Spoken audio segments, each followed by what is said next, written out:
Hi RHPC kids, welcome to another Sunday lesson.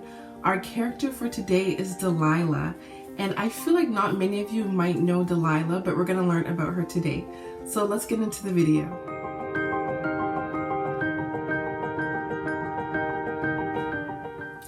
So Delilah is the only person mentioned in the story of Samson.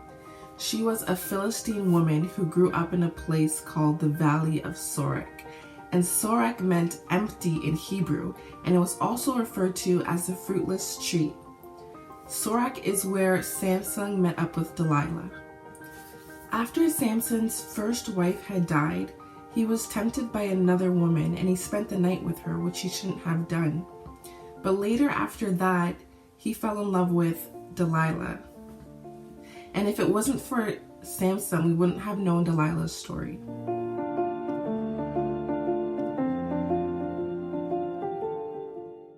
Samson was the last judge in Israel. He was super strong, and he was sent to bring God's people victory over their enemies, the Philistines.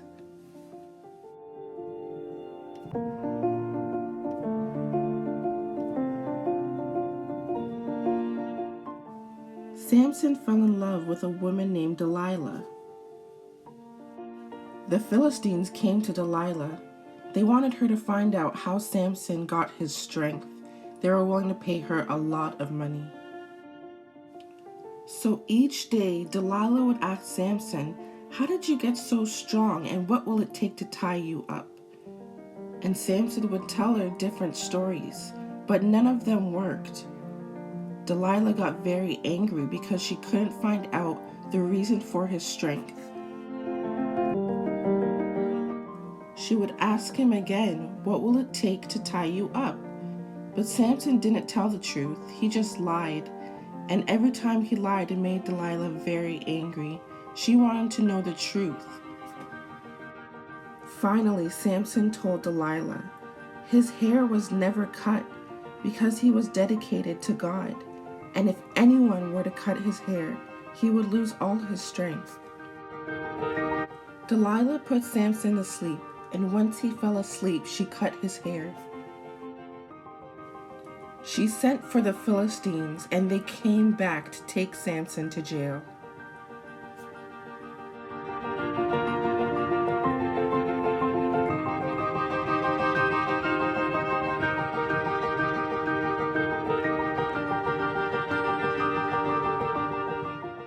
Samson called out to the Lord, "Almighty Lord, please remember me.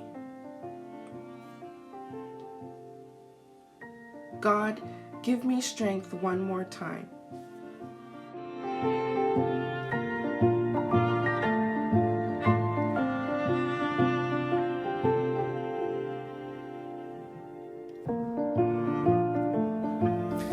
So we all want to have friends, right? We all want people who we can trust, who we can tell secrets to. And that's just a human part of us because God designed us to be in connection with one another and have close friends and be in relationship with each other.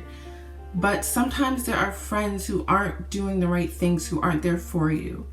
Although we want people that we could trust and that we could share our lives with and share our secrets with, and we hope that they can keep them, but there are some friends who don't want to keep those secrets. There are some people that you can't trust. We can't trust everyone with all our information and our personal information, and we have to be careful of who we share our lives with and who we tell those secrets with.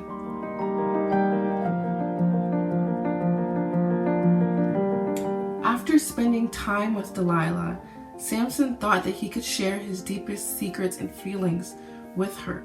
And unfortunately he did. He told her his biggest secret, which was how he had that superhuman strength. And when he told her, he thought he could trust her, but she didn't keep that secret. And the Philistines were waiting for Samson to take him away. The story of Samson, his parents wanted a child and they received a child. The angel told them that they would have a son. They had Samson.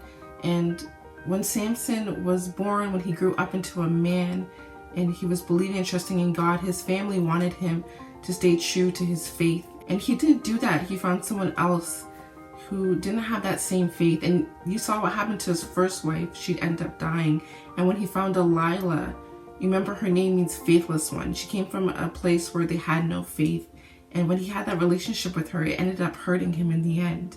And this is just to show us, even if it's not a future spouse or a future husband or wife, future friends, we need people who are strong in the relationship with Christ, who know Jesus, and who are working towards having a relationship with God, just like we are too. We need people in our lives who have a relationship with God, who can help us and encourage us, and we can encourage them. It's super, super important.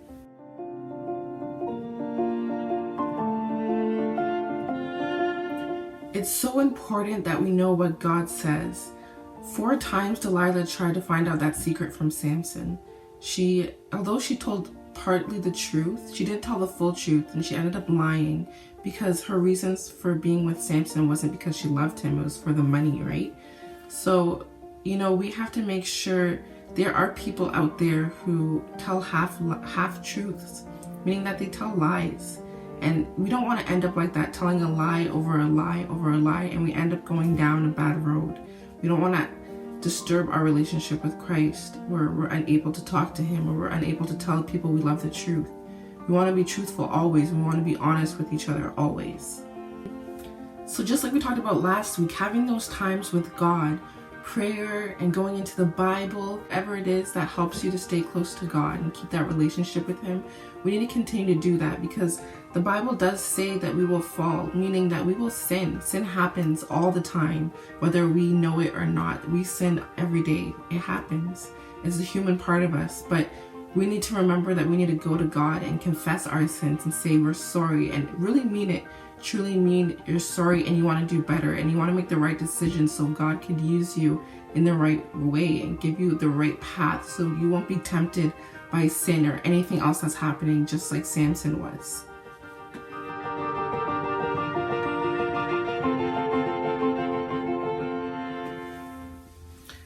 For many years, the Israelites were praying for God to save them from the Philistines because they were always in trouble with them. And God answered their prayers. They gave them Samson. And not only that, but he had extraordinary strength. And that just shows us that God is always with us. He is our strength. He gives us strength. Through whatever it is, he is always by your side. He is always with you.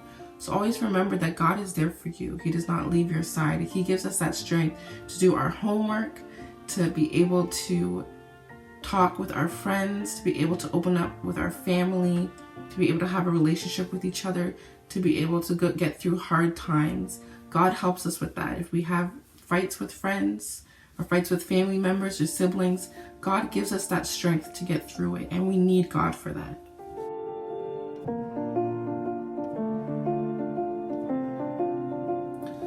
Holding on to a grudge is never good, meaning always thinking about what that person did that hurt you and keeping that against them for as long as you want is never good.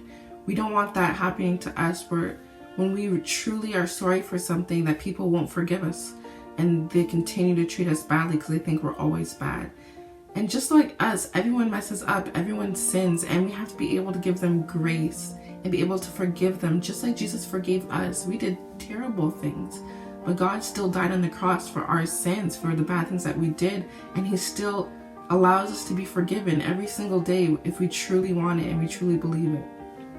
So don't hold a grudge against people. It really ends up hurting you and your relationship with God more than it hurts them, and we don't want that. We don't want revenge like Samson wanted revenge. We don't want that. We want to have a close relationship with God, and we want to be able to be an example of his love and his forgiveness and his grace to other people.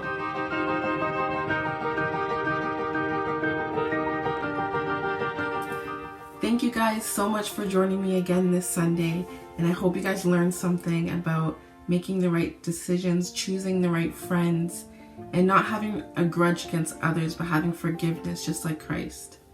So I hope you guys learned something this Sunday, and I hope to see you guys Wednesdays during our craft videos, and also next Sunday on our next character. Thank you guys so much. I love you guys so much, and I hope to see you next week.